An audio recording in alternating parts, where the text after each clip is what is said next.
I still remember the sound her heels made on the court's marble floor. Sharp, nervous, wrong. Funny. For 12 years, she'd walked like she owned every room.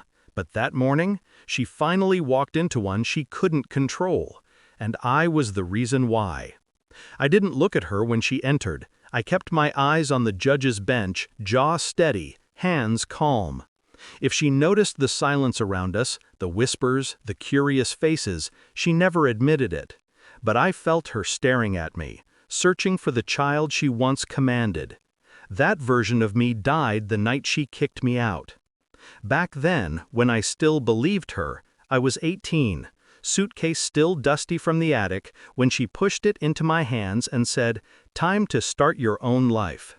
No hug, no reason, no warning. Just a door closing behind me. She'd spent 12 years feeding me the same story. Your father was lost overseas. Some men never come back. Every year the words softened. Her eyes would even glisten when she said them, like grief lived in her bones. I believed her because what else does a child do?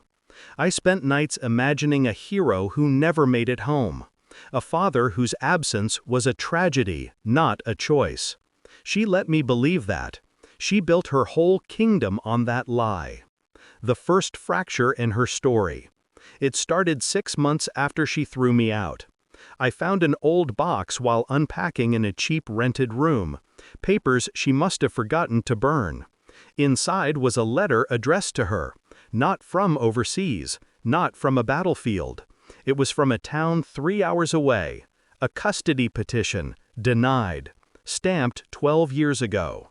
My father hadn't vanished, she had erased him. My pulse didn't race. My hands didn't shake. The anger was quiet, surgical, exact. A single question echoed inside me. What else did she lie about? I tracked the address, found the man. Saw him open the door with the same eyes I saw in the mirror. He froze, whispered my name like it was a prayer he'd never expected to say again. He told me everything. How she'd taken me while he was deployed. How she claimed he abandoned us. How every court hearing, every letter, every plea he made, she hid. I listened, silent, absorbing each fact like ammunition. I didn't want tears. I wanted justice. Planning the fall.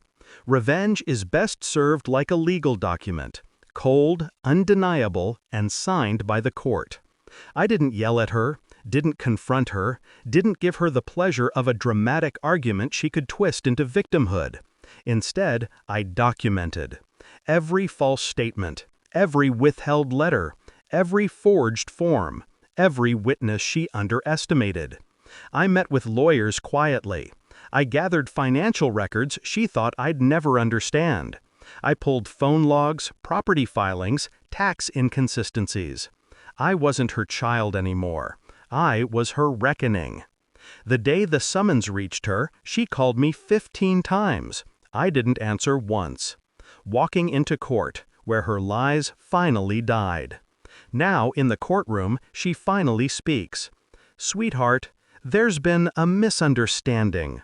Her voice trembles, soft, rehearsed, the same tone she used when she told me my father was lost forever. I still don't look at her. The judge enters. We rise. My father sits a few rows behind me, shoulders rigid, breath unsteady. 12 years stolen from him, returned in a single morning. The proceedings begin.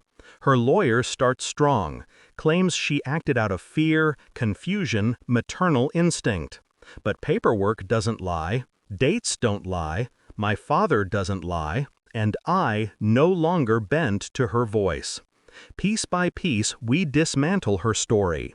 The forged signatures, the withheld custody notices, the contradictory tax reports, the years of intentional alienation. Her face drains with every document laid on the table, every witness called, every timeline exposed.